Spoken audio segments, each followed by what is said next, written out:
আজকের গল্প খোলস। কাহিনী বিভূতিভূষণ বন্দ্যোপাধ্যায়। গল্প পাঠে এবং সমগ্র পরিচালনায় আমি শুভাশিস। আমার ছেলেবেলায় মহকুমা শহরে যখন স্কুলে পড়তাম, তখন নীলমণি মল্লিক মশাইকে দেখতাম দামি শাল গায়ে দিয়ে বেড়াতেন। শহরের একজন নামকরা উকিল। আমরা তখন তাকে ভয় করে চলতাম। আমাদের স্কুলে মাঝে মাঝে এসে তিনি আমাদের পরীক্ষাও নিতেন। নীলমণি মল্লিক সে সময় শহরের একজন বিশিষ্ট সম্ভ্রান্ত ব্যক্তি। সকলেই তাকে সম্মান করে, ভয় করে। নীলমণিবাবুর কাজকর্ম ঘড়ির কাঁটার মতো চলে। সকালে উঠে তিনি প্রাতঃভ্রমণে বার হবেন, ফিরবার পথে মুন্সেফ বাবু ও মহকুমা হাকিমের বাড়ি ঘুরে কুশল জিজ্ঞাসা করে আসবেন। হয়তো বসে ওখানে ওদের ওদের ওখানে এক পেয়ালা চা খেয়েও আসতে পারেন। এর নাম হাকিমকে তুষ্ট করা। এতে করে শহরে অনেক সুবিধে আছে, বিশেষ করে মহকুমার মতো জায়গায়, যেখানে এই হাকিমেরাই সব। সেবারে দীনবন্ধু সেন ডেপুটি বাবুর মেয়ের বিয়েতে নীলমণিবাবু শতপ্রবৃত্ত হয়ে সেই বিয়ের রাতে বরযাত্রী অভ্যর্থনা থেকে আরম্ভ করে রান্নার চালায় গিয়ে মাছ ভাজার তদারক করা পর্যন্ত সমস্ত কাজ নিজে যেমন উৎসাহ নিয়ে করেছিলেন, মেয়ের বাপ দীনবন্ধু সেন ডেপুটিও তেমন করতে পারেনি। পরের দিন লাইব্রেরিতে এই জন্য তার সতীর্থ উকিল রামজয় বাড়ুজ্জে নাকি বলেন, ইহে, কাল কর্মকর্তা তুমি না দীনবন্ধু বাবু বোঝাই যাচ্ছিল না। নীলমণিবাবু জানতেন তার এই হাকিম তোষণের রীতি, হাকিম তোষণের নীতি অনেকে এখানে ভালো চোখে দেখে না। আগে দেখত এবং সেই জন্য নীলমণিবাবুকে সাধারণে খাতিরও করত। কিন্তু এখন পড়েছে স্বদেশীদের যুগ। সুরেন বাড়ুজ্জে দেশটাকে উচ্ছন্ন দিয়ে দিলে আর কি। এখন হাকিমের বাড়ি বেশি যাতায়াত নাকি তত সম্মানজনক নয়। নীলমণিবাবু রাগের সুরে বললেন, হ্যাঁ মানে মানে কাজের বড্ড আটা দেখাচ্ছিলে কি না, তাই বলছি। তাতে তোমার কি? না, আমার কিছু না, সকলেই বলছিল তাই, সকলেই বলছিল তাই। আমি একথা শুনেছিলাম রামজয় বাবুর ছেলে নীরদের মুখে। সে আমার সহপাঠী ছিল। লোকে যে যাই বলুক, নীলমণিবাবু গ্রাহ্যই করেন না। তিনি আজ 15 বছর ধরে এই হাকিম তোষণের ফলে সরকারি হাসপাতালের কমিটির সদস্য, পল্লী উন্নয়ন সমিতির সহকারী সভাপতি, লোকাল বোর্ডের সহকারী সভাপতি, চৌকিদারি কমিটির সদস্য প্রভৃতি বহু সম্মানজনক পদে গভর্নমেন্ট থেকে নির্বাচন হয়ে প্রতিষ্ঠিত আছেন। দানশীল বলেও তার একটা খ্যাতি আছে। তবে ব্যাপারগুলো গভর্নমেন্ট ঘেঁষা হলেও তিনি চাঁদা দিয়ে থাকেন। গভর্নমেন্ট দাতব্য হাসপাতালে একটা উইং বাড়ানোর জন্য গভর্নমেন্টের হাতে তিনি 4,500 টাকা দিয়েছেন সেদিন। এইরকম আরো অনেক আছে।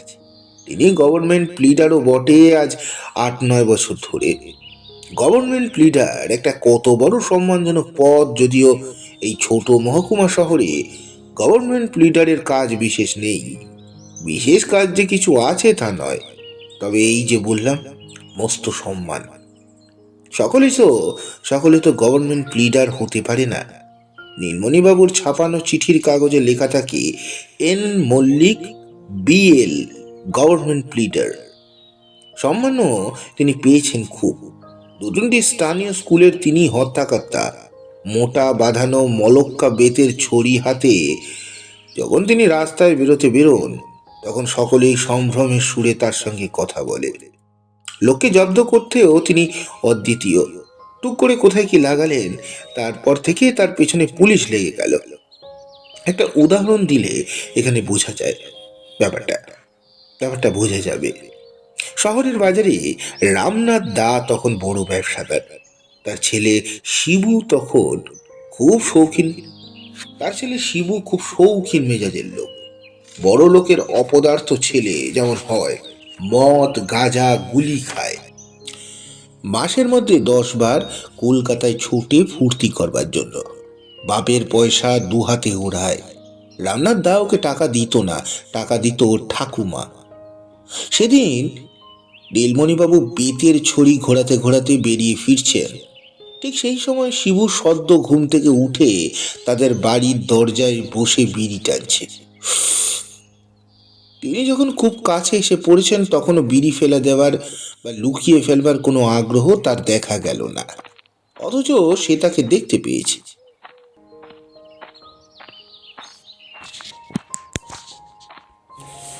নীলমণিবাবু আরো কাছে এসে পড়লেন, আর হাত 20-30 দূর। তখনও শিবু বিড়ি খাচ্ছে। তারপর যখন একেবারে একই সরল রেখায় এসে পড়লেন, তখন শিবু তাচ্ছিল্যের সঙ্গে আত পোড়া বিড়ি সমেত হাতটা একবার পেছন দিকে নিয়ে গেল মাত্র। রাগে অপমানে নীলমণিবাবুর আপাদমস্তক জ্বলে উঠল।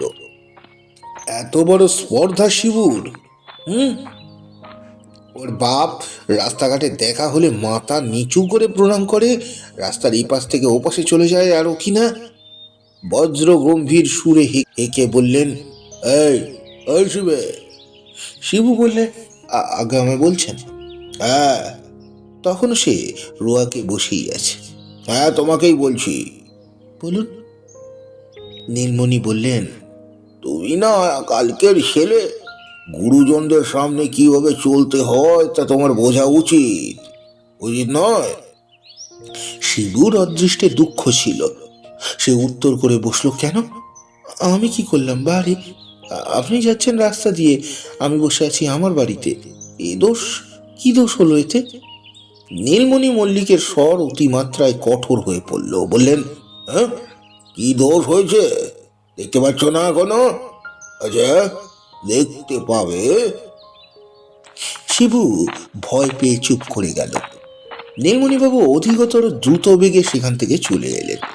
তারপর থানা থেকে দারোগা এসে রামনাথ দায়ের বাড়ি সার্চ করলে। শিবুকে নিয়ে গেল হাজতে। সে নাকি স্বদেশি হাঙ্গামায় জড়িত আছে। রামজয় বাড়ুজ্যে জামিনের দরখাস্ত করে নিরাশ হলেন। শিবু হাজতে 2 দিন দুরাত কাটালেন। শহরময় শোরগোল পড়ে গেল। এই সময় ঘুঘু রামজয় উকিলের পরামর্শে রামনাথ দা গিয়ে নীলমণি মল্লিকের পায়ের কাছে উপুর হয়ে পড়ল। ব্যাস, সব ঠান্ডা। এসব আমার স্কুল জীবনের সমসাময়িক ব্যাপার। তারপর নীলমণি মল্লিক আরো বড় হয়ে উঠলেন মহকুমা শহরে। সব সভাতেই তিনি, সব সমিতিতেই তিনি, সব প্রতিষ্ঠানে তিনি হর্তাকর্তা। গভর্নমেন্টের খেতাবও পেলেন নববর্ষের এক শুভ দিনে। তিনি আরো উদার হয়ে উঠলেন, আরো দাতা হয়ে উঠলেন। আমি তখন দেশে থাকি না। মহকুমা শহরটি তার সংকীর্ণ গণ্ডির মধ্যে যারা পদচারণা করে তাদের কোনো খবরই রাখি না। বছর 15 পরে আবার দেশে ফিরলাম। রায়বাহাদুর নীলমণি মল্লিক এখন অনেক প্রবীণ হয়ে পড়েছেন।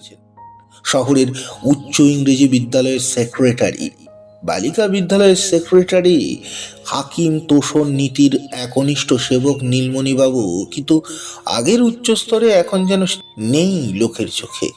আমার চেয়ে স্কুল জীবনের দিনগুলোর পরে 30 বছর কেটে গিয়েছে। এখনকার যারা তরুণ সম্প্রদায় তারা দেখলে মুখে আমলই দেয় না। দেশে ফিরে আসবার মাস 2 পরে এর এক প্রমাণ পেলাম। সুরনাথ উকিলের বৈঠকখানায় বসে আছি। সেখানে ছোকরা উকিল শুভেন্দু গাঙ্গুলি এসে বসলো। খুব ফরফর করে ইংরেজি বলে আর ঘন ঘন সিগারেট হোকে, তবে আমার সামনে না, কথায় কথায় হাসে। তার মুখে শুনলাম সে এবার রায়বাহাদুর নীলমণি মল্লিকের সঙ্গে হাই স্কুলের সেক্রেটারিতে ব্যাপারে নির্বাচন দ্বন্দ্বে অবতীর্ণ হবে। আমি তো অবাক। এ কি কখনো সম্ভব? নীলমণি মল্লিকের সঙ্গে টক্কর দিতে চলেছে তার ছোট ছেলের বয়সী শুভেন্দু, যে নীলমণিবাবু আজ 20 বছর ধরে স্কুলের সেক্রেটারি, তার সঙ্গে। আমি বললাম, শুভেন্দু, এই সম্ভব হবে না। তুমি কার সঙ্গে লড়তে যাচ্ছ জানো? শুভেন্দু বললে, আমি জানি না দাদা। উনি আজ স্কুলটা ক্রাশ করে বসে আছেন 20 বছর। যেন সে খেলে ধরনের স্কুল চলছে। নিউ ব্লাড না ঢুকলে আর। কিন্তু তুই পারবে? শিকাল আর নেই দাদা। আপনি বহুদিন দেশে ছিলেন না, ওকে আর কেউ চায় না। ইয়ং দল ওর ঘোর বিপক্ষে, তাছাড়া সকলেই ওকে ধামা ধরা বলে থাকে। মুনসেফ ডেপুটিদের বাড়ি বাড়ি ঘুরে চা খেয়ে বেড়ালে যে সম্মান একদিন পাওয়া যেত, এখন তার পরিবর্তে পাওয়া যায় ঘৃণা। আগে বলতো অমুক বাবুর হাকিমের ডান হাত বাম হাত, অতএব ওকে খাতির করো। এখন বলে ও সে গেলে মেন্টালিটির লোক, খোসামুদে, ওর সব শেষ হয়ে গিয়েছে, ওর দ্বারা আর কি হবে? নিউ ব্লাড চাই দাদা, নিউ ব্লাড চাই। তোমাকে ভোট দেবে সবাই? দেখুন না কি হয়, আপনি জানেন না। শুভেন্দু উঠে গেল। আমি সুরনাথ উকিলকে বললাম, শুভেন্দু বলে কি হে? হ্যাঁ, শুভেন্দু বলে কি হে? ও পারবে নীলমণি কাকার সঙ্গে? সুরনাথ বললে, নীলমণি বাবুর দিন গিয়েছে, এখন সকলে ওকে আড়াল করে ঠাট্টা করে। হ্যাঁ, বলো কি হে? তাই ওর সমসাময়িক উকিল আর কেউ নেই, এক হৃদয় চক্রবর্তী ছাড়া। আর হৃদয় চক্রবর্তী আজ প্র্যাকটিস ছেড়ে দিয়েছে 10 বছর, পক্ষাঘাত হয়ে পড়ে আছেন। কিন্তু আমাদের রায় বাহাদুর এখনো দুবেলা সেই ছড়ি ঘুরিয়ে বেড়াতে যান পাম্পশু পরে, সিগারেট খেতে খেতে। Like an old snob that he is. রাস্তায় নেমে একটু দূর থেকেই রায়বাহাদুর সঙ্গে আমার দেখা হলো। শীতকাল, দামি জামিয়ার গায়ে মলক্কা বেতের ছড়ি উল্টো করে ধরে ঘোরাতে ঘোরাতে তিনি 25 বছরের যুবকের দর্পে তেজে পথ চলছেন। আজকালকার যুগের মোহ অঞ্জন, নিশ্চিত ব্রিটিশ প্রীতি, ব্রিটিশ জাস্টিসের প্রতি অগাধ এবং অটুট বিশ্বাস। আমায় অনেকদিন পরে দেখেও কিন্তু নীলমণি কাকা কথা বললেন না, কেননা আমি কমনার, সে সেটের নই, তার সেটের লোক নই। তিনি আমায় খুব ভালো জানেন, আমার বালককাল থেকে দেখে আসছেন আমাকে। কিন্তু ওই যে বললাম, ওই এক ধরনের লোক থাকে, ওল্ড স্নবই বটে, 1 নম্বরে স্নব, নাক উঁচু লোক। আমি হৃদ্যতার সুরে বললাম, কাকা ভালো আছেন? অনেকদিন পরে দেখলাম আপনাকে। হুম। জ্ঞান আজকাল কোথায় আছে? কলকাতায়। ব্যাস। আমার অযথা ঘনিষ্ঠতা করবার প্রচেষ্টাকে অঙ্কুরে নির্মূল করে দিয়ে রায়বাহাদুর নীলমণি মল্লিক উল্টো করে ধরা মলক্কা বেতের ছড়ি ঘোরাতে ঘোরাতে চলে গেল। আমি রাস্তায় দাঁড়িয়ে পেছন দিকে চেয়ে রইলাম তার দিকে। আমার কষ্ট হলো। পিতার বয়সী লোক, এইসব মানুষ জানে না যুগ বদলে যাচ্ছে ওদের চোখের ওপরে, কিছুই দেখে না, দেখেও দেখে না। স্কুলের নির্বাচন দণ্ডে নীলমণিবাবু হেরে গেলেন। হেরে গিয়েও নির্বাচনের ব্যাপারে কি একটা খুঁত ধরে তিনি আবার একটা মোকদ্দমা করলেন, তাতেও হেরে গেলেন।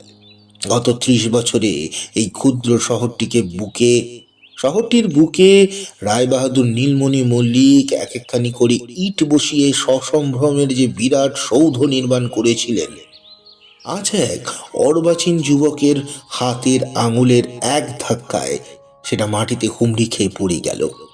এরপর থেকে কি যে হলো, বালিকা বিদ্যালয়, হাসপাতাল, লাইব্রেরি প্রভৃতি অনেকগুলো প্রতিষ্ঠানের কর্তৃত্ব একে একে তার হাত থেকে বেরিয়ে গেল। যে লাইব্রেরির জন্য তিনি বর্তমান পাকা বাড়ি তৈরি করিয়ে দিয়েছিলেন, সেই লাইব্রেরির কমিটির মধ্যেও তার নাম আর রইল না। অথচ তিনি এই কমিটির সহকারী সভাপতি ছিলেন গত 15 বছর যাবৎ। সভাপতি অবশ্য ছিলেন মহকুমার হাকিম, সেও রায়বাহাদুরের ইচ্ছাক্রমে। হাকিম, মুনসেফ, সরকারি ডাক্তার, দারোগা প্রভৃতি যাতে সন্ধ্যার সময়ে এসে লাইব্রেরিতে তাস খেলতে পারেন, তার সুবন্দোবস্ত করে রেখেছিলেন রায়বাহাদুর। রায়বাহাদুর বলতেন, আরে ওরা আসা ভালো, এতে লাইব্রেরির প্রেস্টিজ বাড়ে, দরকার হলে 2 পয়সা সাহায্য দেবার মালিক তো ওরাই।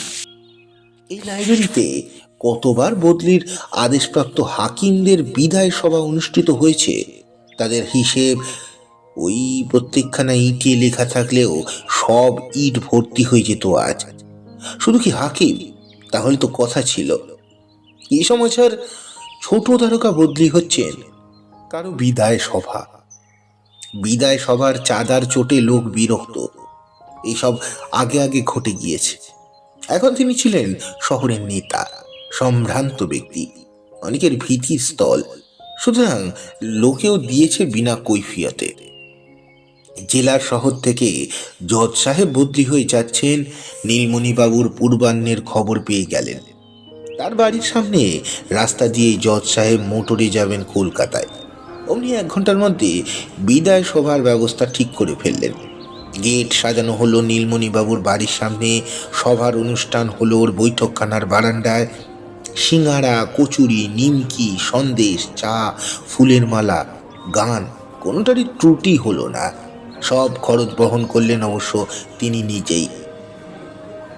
রামজয় বাড়ুজ্যের দল বললে, অস্তগামী সূর্যের পুজোয় কি হবে ভায়া? ও যখন চলে যাচ্ছে তখন থাক না। ওদের সম্মান দেখানো তো ওদের ব্যক্তিগত মেরিটের জন্য নয়, পদের জন্য। সে পদ ছেড়ে সে যখন চললই, তখন আর কেন? নীলমণিবাবু প্রায় 100 টাকা খরচ হয়েছিল। এইসব খরচের বেলা তিনি চিরদিনই মুক্ত হস্ত। এইসব সেকালের কথা নয়, সেদিনের কথা।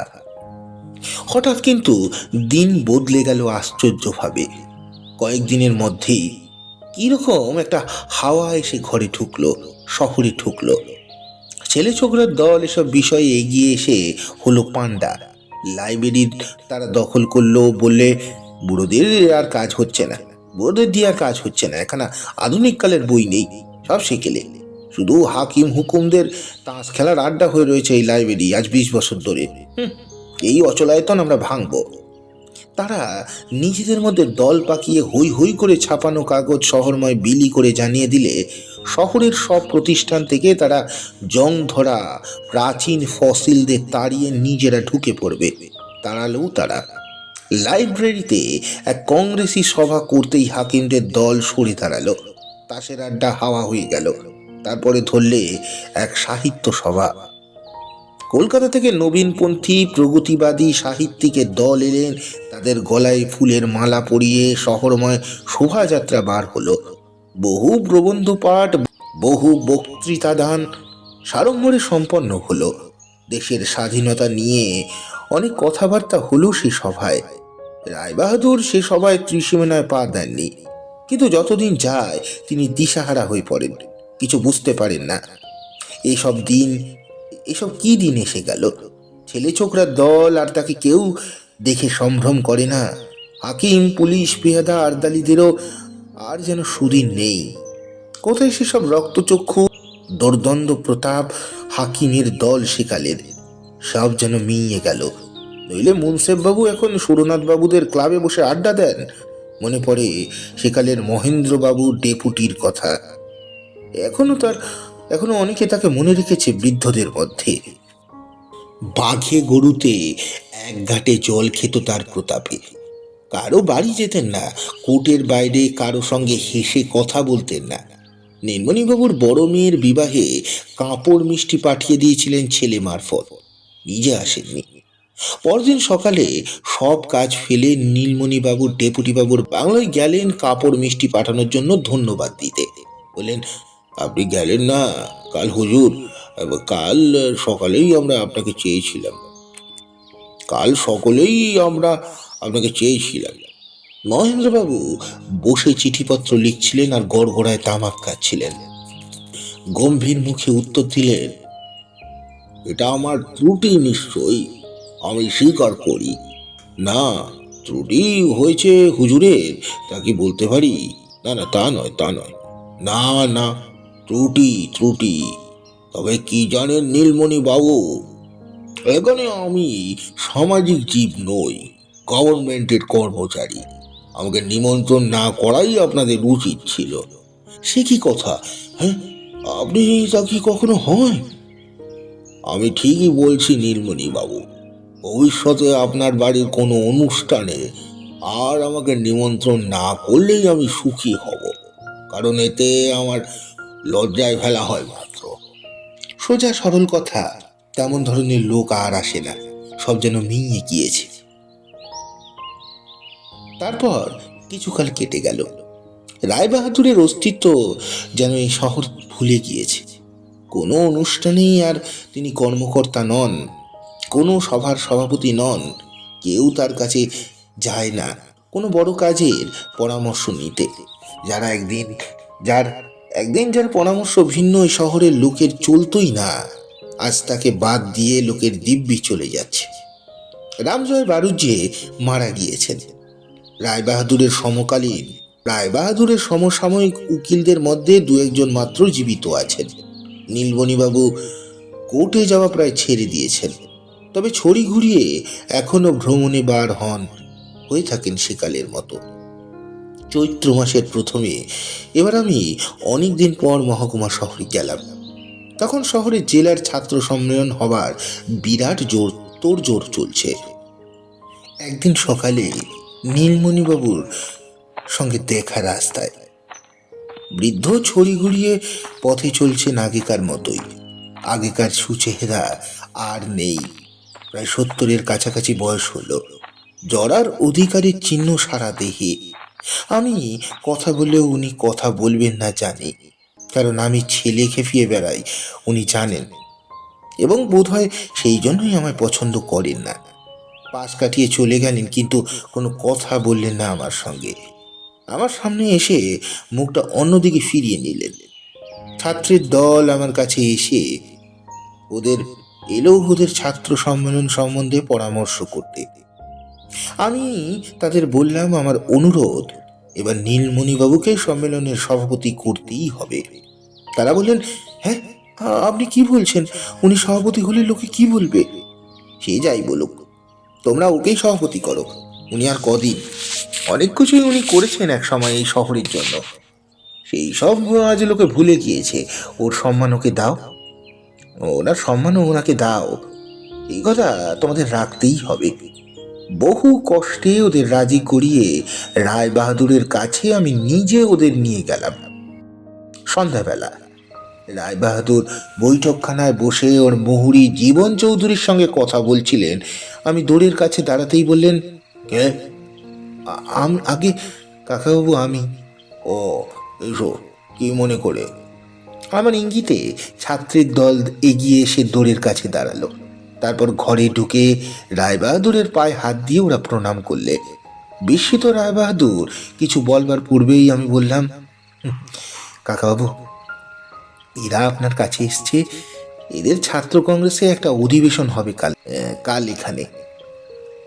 আপনার কাছে আসতে তো সাহসী করছিল না। আমি ওদের বললাম, চলো, নিয়ে যাচ্ছি, কোনো ভয় নেই।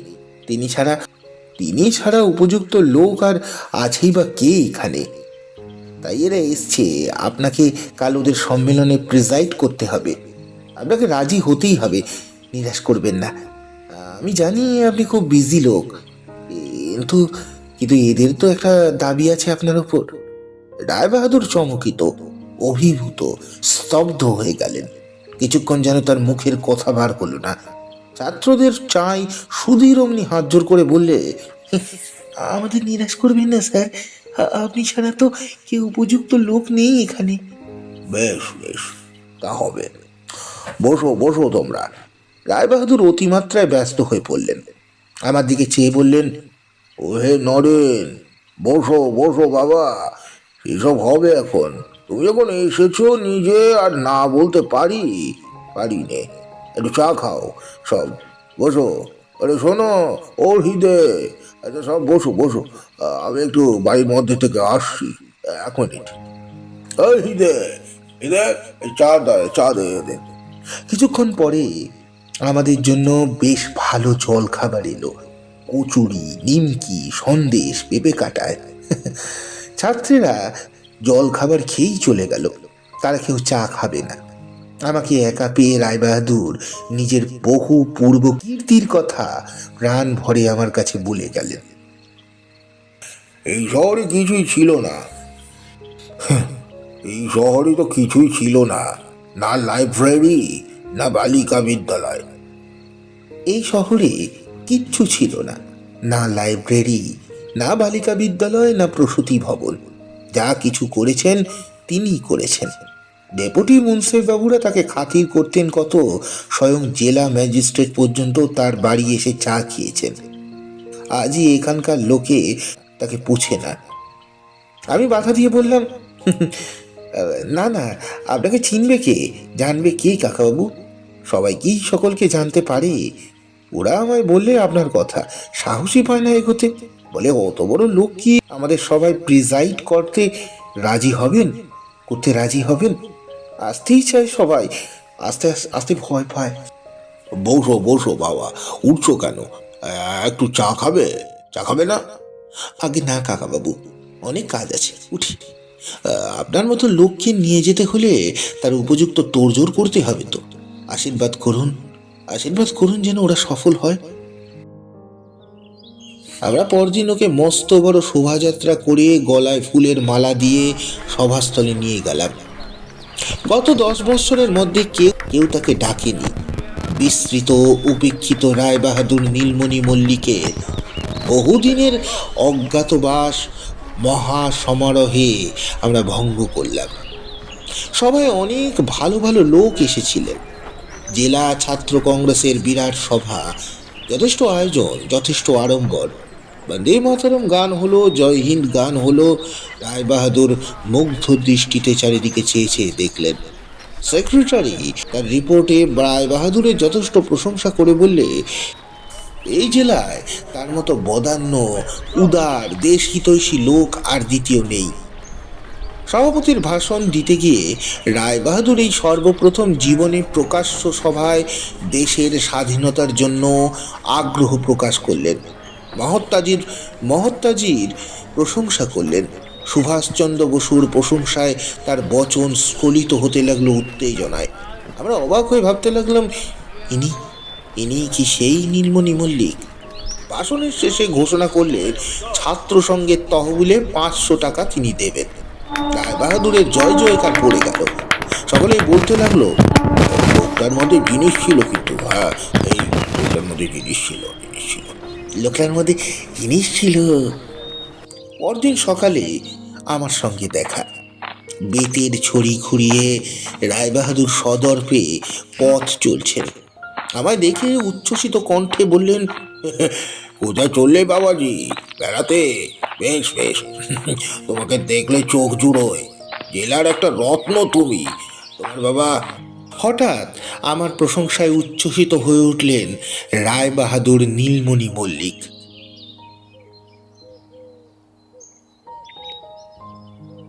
সমাপ্ত। গল্পটি আপনাদের কেমন লাগলো অবশ্যই জানাবেন।